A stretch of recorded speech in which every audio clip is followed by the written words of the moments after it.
On va au magazine du dimanche et naturellement, le sujet du jour, c'est la femme, les droits de la femme. Pour en parler, nous recevons aujourd'hui la secrétaire d'État chargée des droits de l'homme, Madame Aimée Zebeyou, qui nous a encore rejoint en plateau. Madame la secrétaire d'État, on va suivre ensemble ce reportage que nous proposent Serge Pacom Didi et Sephora Zegui Peignéné. Ensuite, on reviendra pour que vous nous disiez tout sur les droits des femmes en Côte d'Ivoire.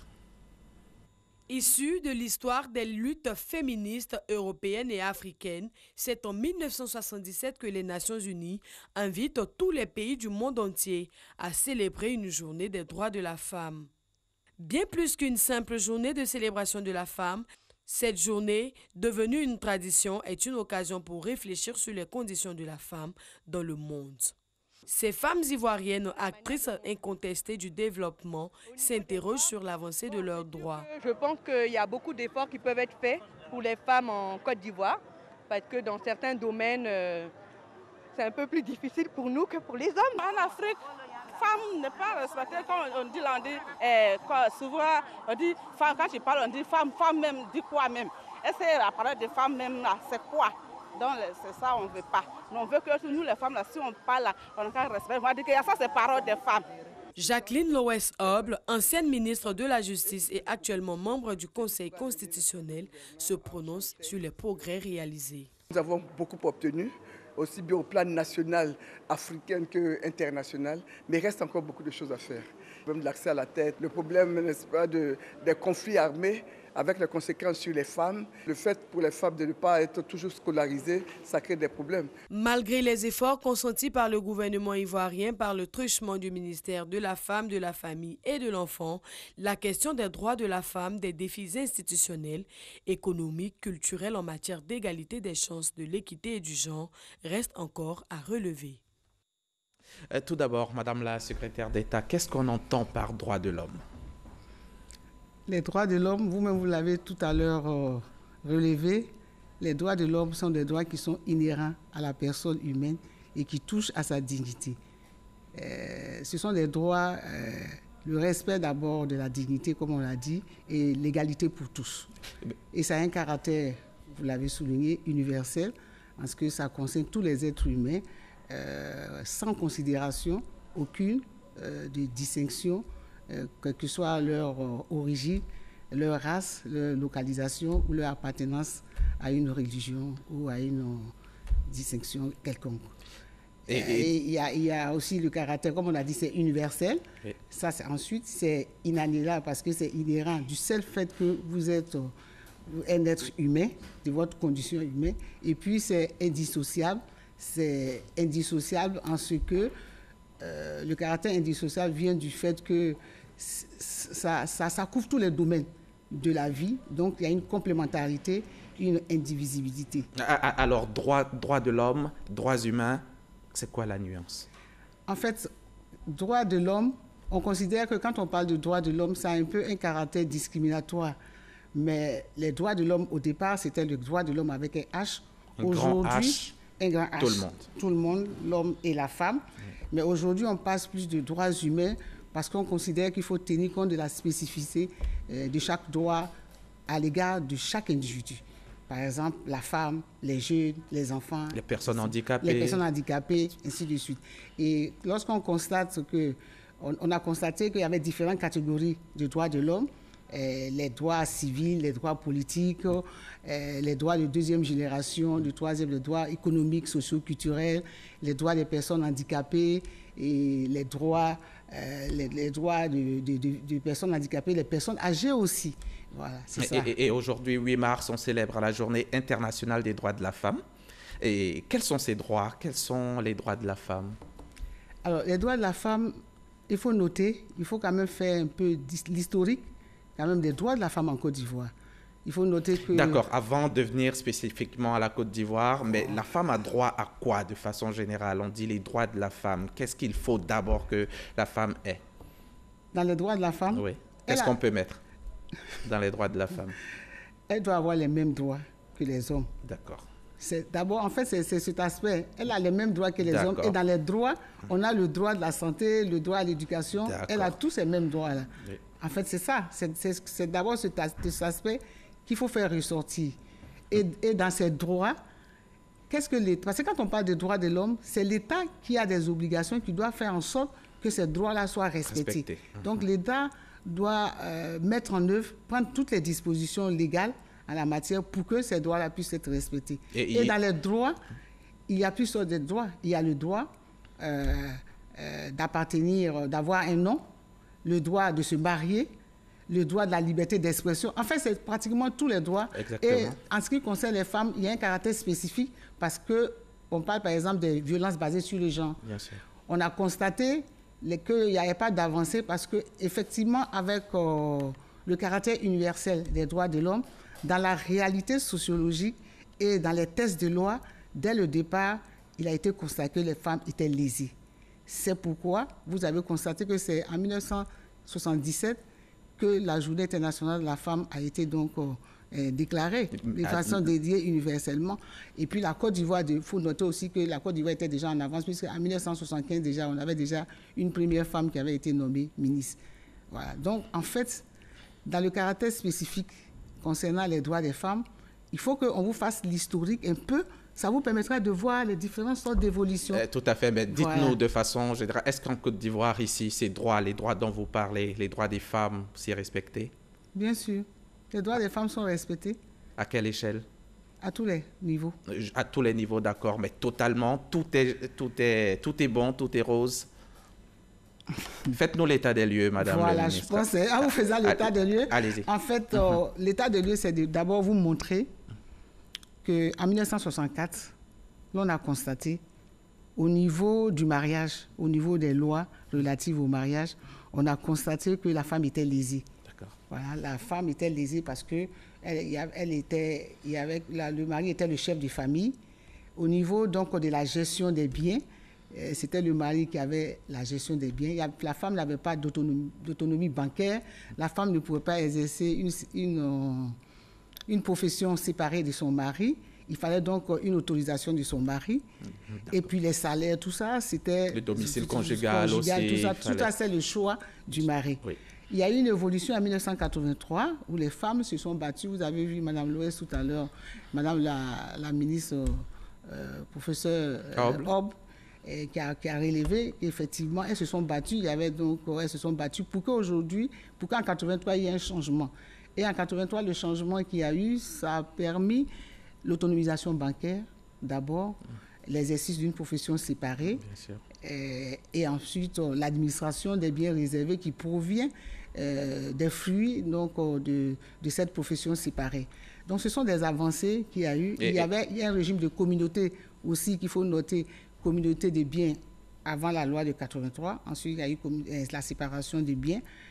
Et aujourd'hui, il faut noter qu'avec la cession du président Alassane Ouattara au pouvoir depuis 2011, nous avons eu des avancées notables aussi dans certains domaines. Je donne l'exemple de la loi de 2013 qui a institué la cogestion. La femme aujourd'hui, il faut son consentement, il faut d'un commun accord choisi par exemple le domicile conjugal.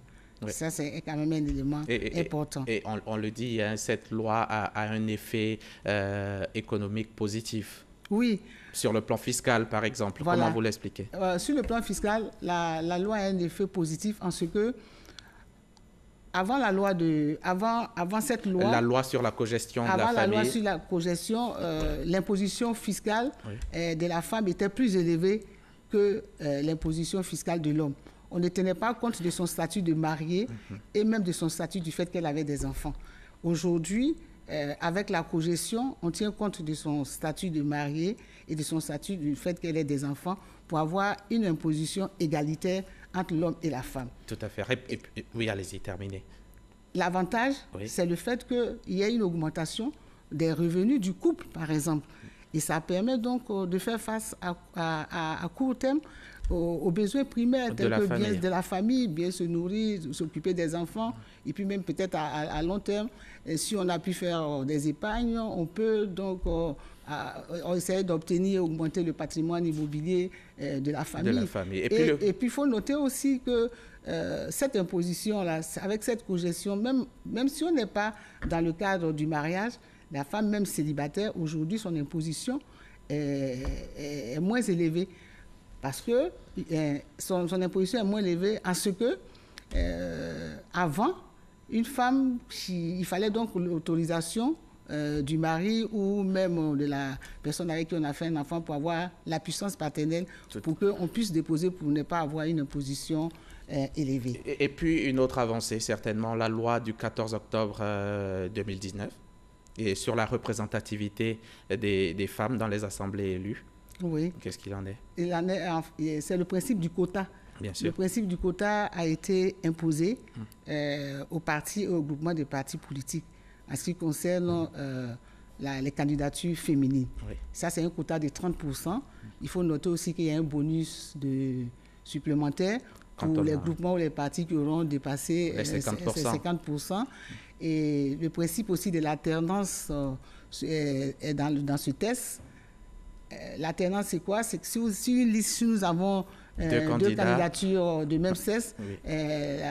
La troisième candidature doit être de sexe opposé. D'accord. Et puis, il y a aussi des modifications qui ont été apportées au Code du travail, oui. Toujours en faveur de la femme. Voilà, en faveur de la femme. Les droits des femmes ont été renforcés au niveau des congés de maternité, au niveau même de la rupture du contrat de travail. C'est-à-dire qu'une femme qui est enceinte, on ne peut pas demander son licenciement, pas la licencier, sauf faute lourde. Et puis, ces congés sont beaucoup plus renforcés, plus protégés. Et dans le code aussi, le principe de l'harcèlement sexuel aussi, c'est aussi interdit. Donc, il y a quand même des avancées au niveau du code du travail. Et au niveau de l'éducation? Au niveau de l'éducation, il y a énormément d'avancées, puisque aujourd'hui, l'école est obligatoire. Oui. De 6 à 16 ans. Pour tout le monde, garçons et filles. Et on a constaté les résultats sur le plan scolaire qu'aujourd'hui, les filles ont de bons résultats. La ministre de l'Éducation nationale avait fait le point, montrant qu'aujourd'hui, nous avons beaucoup plus de filles qui ont de bons résultats scolaires. Et aussi, la grossesse en milieu scolaire n'est plus considérée comme un handicap. Voilà, la grossesse en milieu scolaire n'est pas considérée comme un handicap. C'est quand même un élément positif. Un élément positif. Vous êtes en grossesse, vous pouvez aller à l'école, vous pouvez terminer, vous pouvez accoucher, vous pouvez revenir. Ce n'est pas un handicap. Ça favorise donc l'éducation, n'est-ce pas, des filles jusqu'à ce qu'elles puissent obtenir son circuit bien sûr.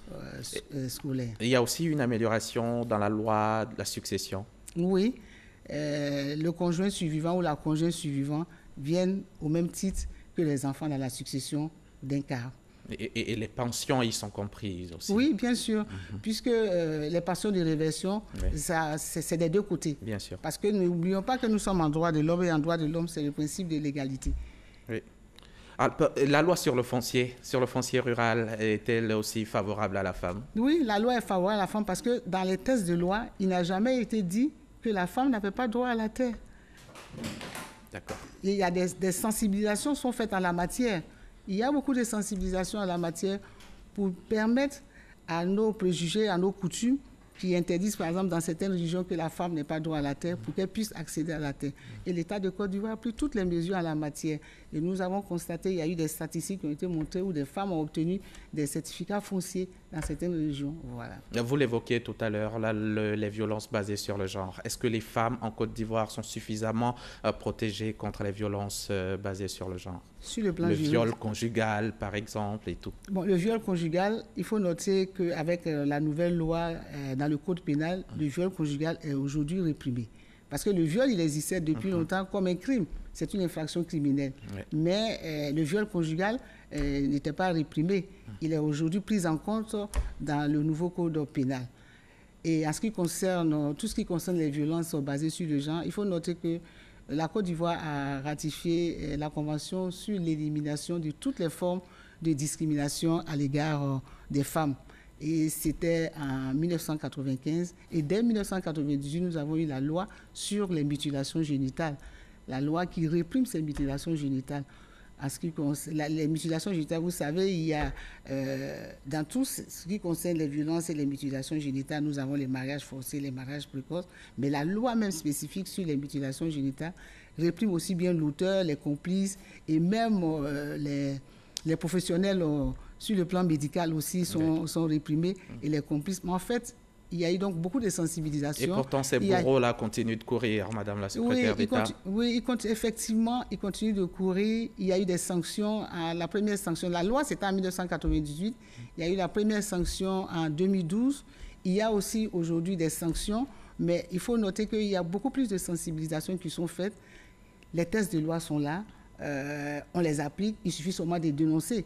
Le problème qui se pose en matière de viol, même sur les réseaux sociaux, on parle de viol, et aujourd'hui même, on a constaté que sur les réseaux sociaux, il y a des filles qui dénoncent le fait que lorsqu'elles étaient petites, elles ont été victimes de viol. Alors, c'est l'occasion d'interpeller les parents qui font des règlements à l'amiable, qui font des arrangements souvent lorsque leurs enfants sont victimes de viol. Et ça joue sur l'enfant. Au lieu d'aller à la police, et même quand ils vont à la police ou à la gendarmerie, à un moment donné, ils essaient de faire en sorte que l'aspect amiable puisse prévaloir sur les juridictions. Mais aujourd'hui, il faut noter qu'il y a les associations qui se battent. Il y a même l'État de Côte d'Ivoire qui a pris toutes les mesures en la matière pour faire en sorte, l'essentiel c'est de dénoncer. Il y a, tant au niveau du ministère de la Famille, des associations, toutes les mesures sont prises pour qu'il y ait des sanctions. Mais aujourd'hui, sur les réseaux sociaux, justement, on ne parle que de ça, des viols d'enfants de 10 ans, de 8 ans ou de beaucoup moins. Qu'est-ce que l'État fait là actuellement? L'État a pris toutes les dispositions en la matière. Il faut juste dénoncer. Et l'État a pris toutes les dispositions en la matière. La preuve, il y a eu même une circulaire comment on appelle ça, une circulaire du garde des Sceaux, qui a même permis, autorisé à ce que, même s'il n'y a pas de certificats médicaux, qu'on puisse poursuivre, qu'on puisse recevoir les plaintes. Il faut recevoir les plaintes pour pouvoir engager les actions et les poursuites. D'accord. Ça, c'est déjà un élément important. En matière de viol, il y a aujourd'hui des dispositions qui sont prises. Nous avons le tribunal criminel, la chambre criminelle dans les dispositions du nouveau code de procédure pénale. Mais il faut porter l'accent sur la sensibilisation, la responsabilité des parents, de tout le monde pour pouvoir prendre en compte. Parce qu'il faut une implication de toutes les parties, et particulièrement des parents. Des parents. Et il y a aussi de nombreux fonds qui sont alloués aujourd'hui aux femmes de Côte d'Ivoire. On parle d'autonomisation. Est-ce que l'autonomisation, c'est un droit de la femme, qui fait partie des droits de la femme, ou alors c'est l'État qui prend sur lui d'essayer de rendre toutes les femmes de Côte d'Ivoire autonomes? L'autonomisation est un droit de la femme. Pour que la femme puisse être autonome, il faut que l'État prenne des dispositions. Si l'État n'a pas pris des dispositions, comment on peut parler d'autonomisation? Mais on a tous besoin d'être autonomes. Il n'y a pas que les femmes, il y a les jeunes, il y a tout le monde. En fait, quand on parle, c'est parce qu'on a constaté depuis longtemps qu'elles sont lésées de ce côté-là. Les femmes ont toujours été lésées au départ. Ça, il faut le reconnaître, c'est un fait. Donc, il faut prendre des dispositions pour pouvoir amener toutes les parties à comprendre que pour la femme, il faut faire plus d'efforts, en fait. Oui. Et donc, il y a des fonds qui sont logés dans les différents ministères de la femme, et puis avec spécificité le secrétariat d'État qui a été mis en place. Mais il y a les fonds aussi au ministère de petites et moyennes entreprises. Il y a des fonds aussi pour des jeunes filles au ministère de la promotion et de l'emploi des jeunes. Et puis il y a le FAFSI qu'on connaît de la première dame. Un clin d'œil à la secrétaire d'État chargée de l'autonomisation, Belmonde Dogo, qui fait beaucoup aussi pour le monde rural. Il y a aussi au niveau de la santé. On parle de kits d'accouchement, on parle d'accouchement gratuit. Et pourtant, elles sont nombreuses, les femmes qui pensent que c'est un leurre. Ce n'est pas un leurre. Les droits de la santé font partie aussi des droits de l'homme. C'est ça qui fait ressortir le caractère transversal des droits de l'homme. Vous avez constaté que la gratuité du kit d'accouchement et des césariennes, même le président de la République l'a énoncé tout dernièrement dans son discours. Il faut tout simplement dénoncer, parce que ce n'est pas un leurre. Le problème, c'est la non-dénonciation qui pose problème. Il faut dénoncer. Lorsqu'on dénonce, les procédures vont suivre leur cours. Merci. Madame Aimée Zébéyou. Aimée Zébéyou, secrétaire d'État chargée des droits de l'homme. À l'occasion de la célébration de la Journée internationale des droits de la femme, vous êtes venue nous présenter l'état des lieux des droits de la femme en Côte d'Ivoire et on l'a vu, les avancées sont indéniables, même si les défis sont encore nombreux. Merci encore d'avoir répondu à notre invitation et très bonne célébration à vous. Mais vous allez rester avec nous encore une minute si vous le voulez bien. On va assister ensemble à l'ouverture du massacre.